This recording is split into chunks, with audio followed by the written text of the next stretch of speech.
கேள்வி பார்வையாளருக்கு வணக்கம். இந்த நேர்காணலில் நாம் சந்திக்க இருக்கும் சிறப்பு விருந்தினர் தமிழ் புலிகள் கட்சியின் மாநில செய்தி தொடர்பாளர் முத்துக்குமார் சார். வணக்கம். வணக்கம். பரபரப்பான அரசியலுக்கு மத்தியில தாவேகாவினுடைய பொதுக்குழு முடிந்திருக்கிறது. முக்கியமா அதுல பேசின ஆதவர்ஜுன திமுக வாடா போடா, இன்னும் 6 மாசம் தான் இருக்கு, வாங்கடா பாத்துக்கலாம், என்னடா நினைச்சுக்கிட்டு இருக்கீங்க, இன்னும் நிறைய வார்த்தைகள் அப்படியே சொல்லிட்டு போறாரு. இந்த தெருக்குழா சண்டை போடுறவங்க மாதிரி இப்படி பாக்குறீங்க?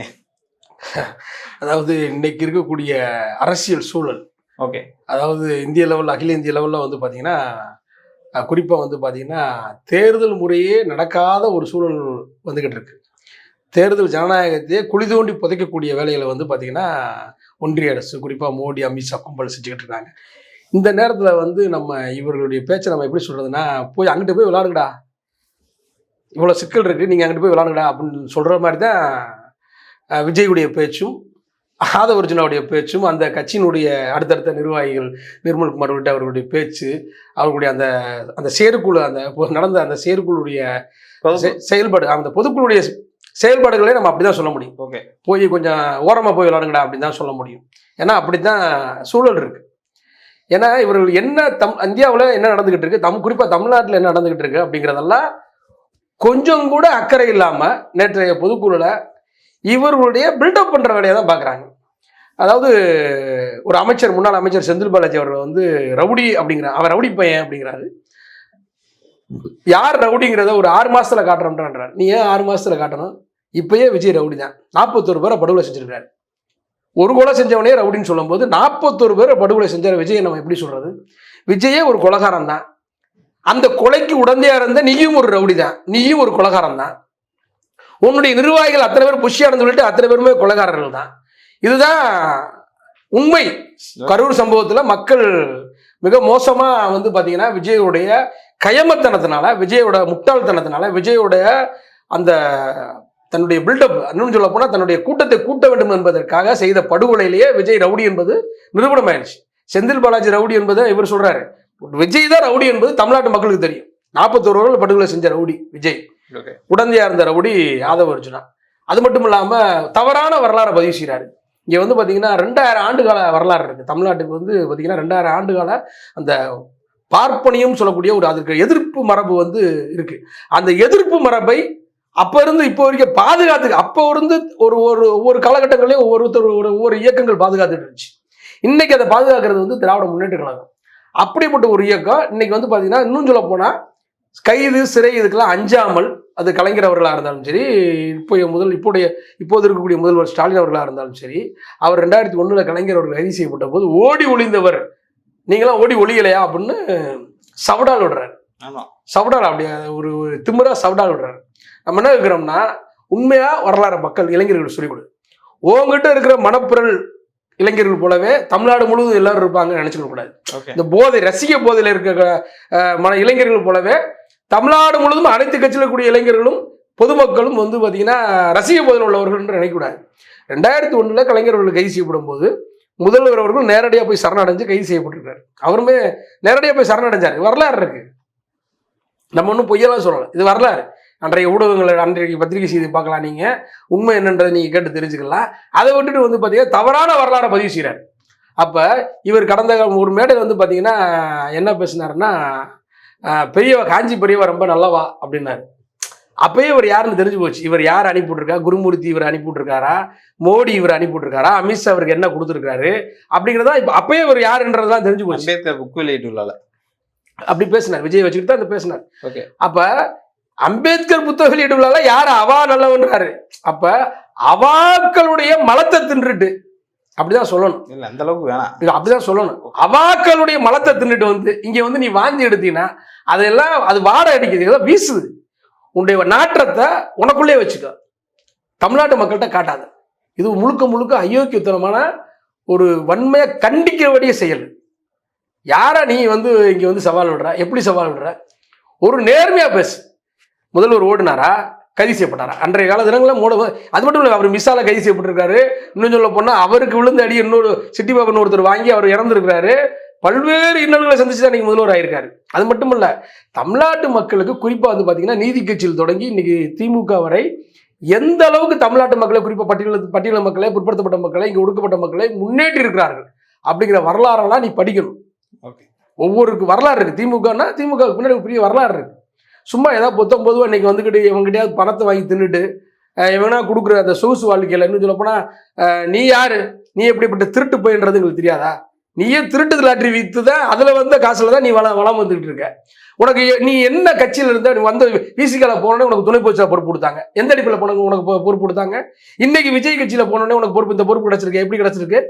நீ ஒரு பணம் பறித்தவன் என்பதனால தான் கிடைச்சிருக்கு. மற்றபடி உனக்கு என்ன அறிவு இருக்கு? நீ பேசுறதுல உனக்கு என்ன அறிவு இருக்குன்னு எங்களுக்கு தெரியும். அறிவே இல்லாத நீ அறிவு இருப்பது போல காட்டிக்கிட்டு இருக்க. முதல்வர் அவர்களை இழிவுபடுத்துவது, செந்தில் பாலாஜி அவர்களை ரவுடின்னு சொல்லுவது, தமிழ்நாட்டில் எஸ்ஐஆர் இப்போ நான் என்ன கேட்குறோம்னா மிகப்பெரிய மோசமான ஒரு சூழல் இந்தியா முழுவதும் நடந்துகிட்டு இருக்கு. இந்த இடத்துல எஸ்ஐஆர்னு ஒன்று உருவாக்கி எஸ்ஐஆர் மூலம் வந்து பார்த்தீங்கன்னா இன்னைக்கு வந்து பார்த்தீங்கன்னா தீவிர அந்த தேர்தல் சிறப்பு தேர்தல் தீவிர திருத்தத்தை கொண்டு வராங்க. இதில் வந்து என்ன நடக்க போகுதுன்னா போலி வாக்காளர் சேர்க்கப்பட போகுது. தமிழ்நாட்டிலே தேர்தல் நடக்க முடியாம பாஜக தான் ஆட்சிக்கு வர வேண்டிய வேலையில அவங்க செஞ்சுக்கிட்டு இருக்காங்க. இந்தியாவிலே நடக்குமான்னு டவுட். ஆமா, இந்தியா முழுவதும் அதான் நடக்க போகுது. ஆனா இதுக்கு எதிராக ஒரு தீர்மானம் போடாம இதுக்கு எதிராக நீங்க பேசாம முழுக்க திமுகவை குறிவைத்து பேசுற, முதல்வரை உரிமையில பேசுற. அஞ்சலி செலுத்துறாங்க 41 பேர், போட்டாவே இல்லை. அஞ்சலி செலுத்தவே இல்லை. அதெல்லாம் நாடகங்க. முழுக்க அது வந்து ஒரு நாடகம் தான். ஓகே. முழுக்க அதை அஞ்சலி செலுத்துவது போல ஒரு வேஷம் போறா. அவர் விஜய் வந்து முறைக்கிற மாதிரி ஒரு ஸ்டில்ல வேற கொடுத்துருக்காரு. பாத்தீங்களா? அவர் என்ன சொல்றாருன்னா முதல்வர் வன்மத்தோட செயல்பட்டாரு. உண்மையிலே முதல்வர் வன்மத்தோட செயல்பட்டு இருந்தா நீ திருச்சியிலிருந்து சென்னைக்கு போயிருக்க முடியுமா? திருச்சி நீ கரூரை தாண்டி இருக்க முடியுமா? முதல்வர் வன்மத்தோடு செயல்பட்டு இருந்தா நீ விஜய் கரூரை தாண்டி இருக்க முடியுமா? கரூர்லயே கைது செய்யப்பட்டிருக்கணும் அல்லது திருச்சியில கைது செய்யப்பட்டிருக்கணும். அவரு அதான் சொல்றதுன்னா முதல்வர் இது அப்படிதான் சொல்றேன். நம்ம ஜெயலலிதா வந்து பாத்தீங்கன்னா செரினான்னு ஒரு பெண்ணுக்கு கஞ்சா கேஸ் போட்டாங்க. என்னன்னா நடராஜனோடு தொடர்புல இருந்ததுக்காக ஆதவ சொல்ற வழக்கே இந்த மாதிரி பொய்யான வழக்குகள் வந்து பாத்தீங்கன்னா ஜெயலலிதா புகழ் பெற்றவங்க. நீ 41 படுகொலை செஞ்சுமே உன்னை கைது செய்யல. இன்னொன்னு எஸ்ஐடி வந்து முதல்வர் நியமிச்ச மாதிரி உயர் நீதிமன்ற படிக்கிறீங்களா இல்லையாடா? நீங்க படிக்கிறீங்களா இல்லையா? அரசியலாவது படிக்கிறீங்களா இல்லையா? இதுக்கு முன்னாடி தான் நீங்க படிக்காம இருந்திருப்பீங்க. இப்பயாவது படிக்கிறீங்களா? நீங்க அரசியலுக்கு வந்ததுக்கு அப்புறம், அரசியல் கட்சி தொடங்கினதுக்கு அப்புறம் எஸ்ஐடி உருவாக்கப்பட்டது எப்படி? படிக்கிறீங்களா இல்லையா? எதையுமே படிக்காம கொள்ளாம வந்துட்டு சும்மா காட்டுக்கு கத்துற. அதான் சொல்றோம்ல, தயவுசெய்து இவங்கெல்லாம் டே அங்கிட்டு போயிருங்க, ஒரு ஓரமா போயிருங்க. நீங்களாம் அரசியலுக்கு லாய்க்கில்லாத ஆட்கள். ஆமா, கட்சியை இதுல இல்ல நகை கதை காமெடி. அதாவது அதான் சொல்றேன், அரசியல் நீங்க சினிமால வந்து ஹீரோவா இருக்கலாம், அரசியல வந்து நீங்க காமெடியன் தான். இங்க வந்து டிஎம்கேவா டிவிகேவா ஏதாவது குறைந்தபட்சம் ஒரு எல்லா தொகுதியிலையும் உனக்கு ஓட்டு இருக்கா? எல்லா வார்டுலையும் உனக்கு ஓட்டு இருக்கா? என்ன ரசிகர்கள் ஒரு 10 பேர் இருந்தா போதுமா? 10 பேர் நீ மிஞ்சி போனா நீ கூடுற கூட்டத்துக்கு வந்து நீ என்ன கணக்கு போடுற? உன்னுடைய மாநாட்டுக்கு வந்த கூட்டமே ஒரு 5 லட்சம் பேர் கூட வச்சுக்கிடுவான். சொல்ல நிர்மல்குமார் என்ன சொல்றாருன்னா ஒரு பூத்துல 100 பேர் வேலை பார்க்கறாங்க. 2 லட்சம் பேர் உங்க மாநாட்டுக்கு வந்திருப்பான். 5 லட்சம் கூட வச்சுக்கா.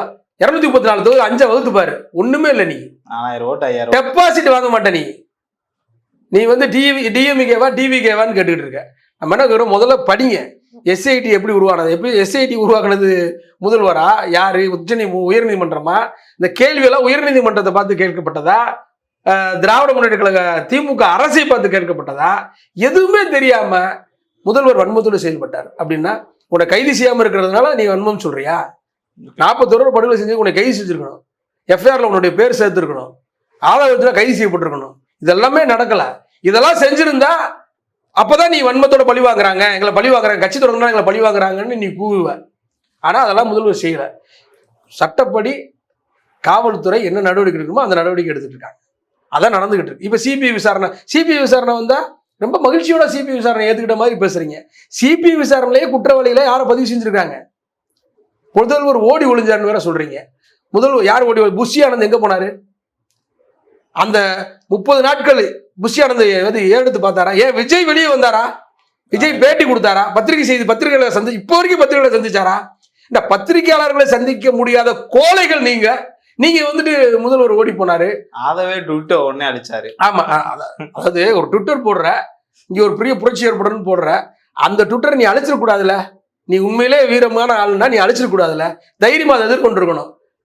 போலீஸ் வழக்கு போட்டு சிறைப்படுத்திடுவாங்கன்னு பயந்துட்டு ஏன் அதை நீக்கிறேன்? நீதிமன்றத்திலையும் போய் அதையே என்ன சொல்ற? பெட்டி கேஸுக்கே பயந்தாடு வந்து நான் சர்வதேச. அப்புறம் நீ வந்து நான் அதை என்னை கேட்டா நம்ம தமிழ்நாடு முதல்வர் அவர்கள் தயவு செய்து இது போன்ற இந்த இல்ல சில்லறைகளெல்லாம் கைது செய்யணும். தயவுசெய்து ஆதவ அர்ஜுனா போன்ற சில்லறையெல்லாம் கைது செஞ்சிடணும். ஏன்னா இது வந்து பாத்தீங்கன்னா இதெல்லாம் வளர விடக்கூடாது. முதல்வர் இவங்கெல்லாம் பெரிய ஆளாக்க வேணாம்னு நீங்க நினைக்கிறேன். வந்து இது ஜெயலலிதா மாதிரியான பார்வை விழுந்துரும்லாம் கிடையாது. இவர்கள்லாம் அக்யூஸ்டு. நீங்க வந்து சரினா போட்ட பொய் கேஸ் எல்லாம் போடணும் அப்படிலாம் போட சொல்ல நம்ம முதல்வர் அவர்களை வந்து நீங்க இவர்கள் வந்து பொய் வழக்கு போட்டு கைது செய்யுங்கன்னு சொல்லல. 41 பேர்களை படுகொலை செய்த அக்யூஸ்டு. ஆதவ அர்ஜுனா ஒரு கொலைகாரன், விஜய் ஒரு கொலைகாரன். அப்ப இந்த கொலைகாரர்களை கைது செய்யுங்க.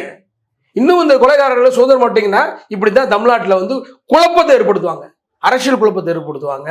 சம்பந்தம் இல்லாம நாம் எதை கொண்டு போராடி நம்ம எதுக்கு முதல்வர் அவர்கள் எதுக்கு போராடிக்கிட்டு இருக்காரு?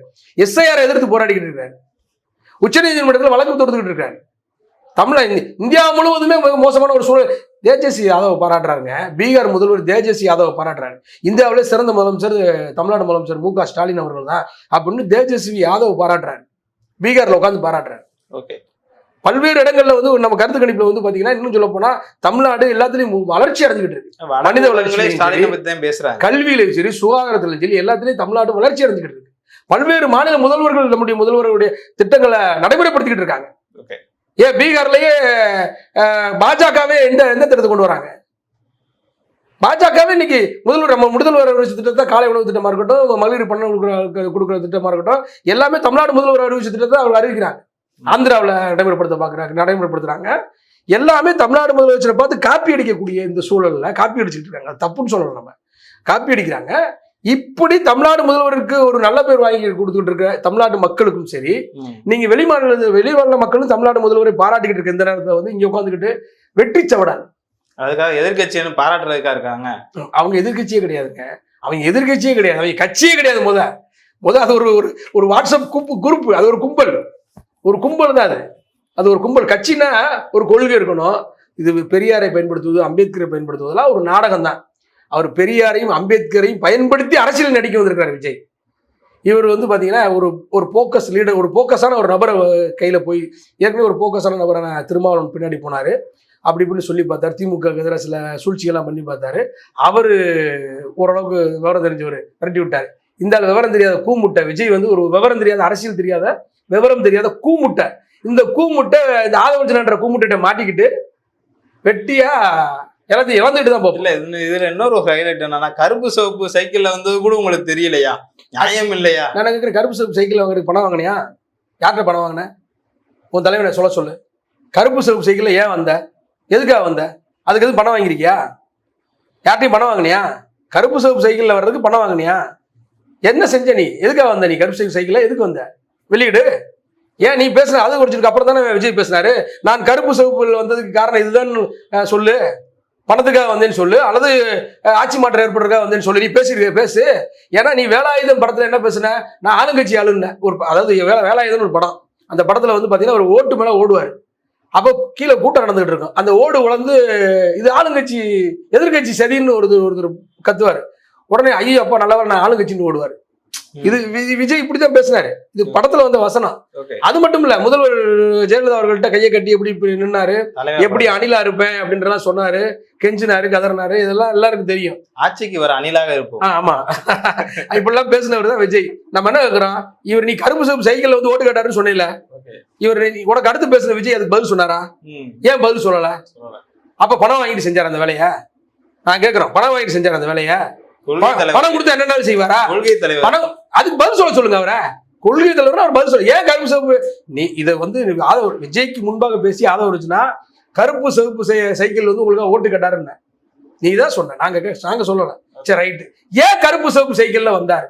ஆட்சி மாற்றம் ஏற்படுத்துறதுக்காக வந்தாரா, இல்ல பணத்தை யார்கிட்டயாவது வாங்கிட்டு இப்படி சைக்கிள்ல வந்தாரா? பிரசாந்த் கிஷோர்ட்ட பணம் வாங்கினாரா? நாம கேட்கிறோம். பிரசாந்த் கிஷோர்ட்ட பணம் திமுக சம்பந்தம் இல்லைன்னு கூட வச்சுக்குவோம். பிரசாந்த் கிஷோர்ட்ட பணம் வாங்கினாரா விஜய்? பெரியாரை பார்த்து கேட்கிற கேள்வி அது. அப்படி பெரியாரையும் அம்பேத்கரையும் அரசியலில் நடிப்பதற்கு தான் பயன்படுத்துகிறாங்க தவிர அவர்களுடைய கொள்கையிலே பயன்படுத்துவதில்லை. அவருடைய கொள்கையை அவர் பயன்படுத்தி இருந்தால் ஆதவ அர்ஜுனாவை நேர கட்சியில இருந்து நீக்கியிருப்பார். சம்பந்தம் இல்லாம பேசுறாரு ஆதவ அர்ஜுனா.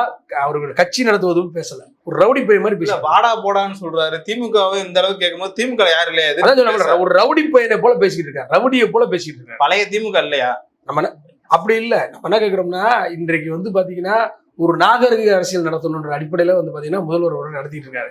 நமக்கு எல்லாம் எரிச்சல் ஏற்படுது. இப்படிலாம் இப்படி பேசிக்கிட்டு இருக்கான், அவன் ஒரு அக்யூஸ்ட் பேசிக்கிட்டு இருக்கான்.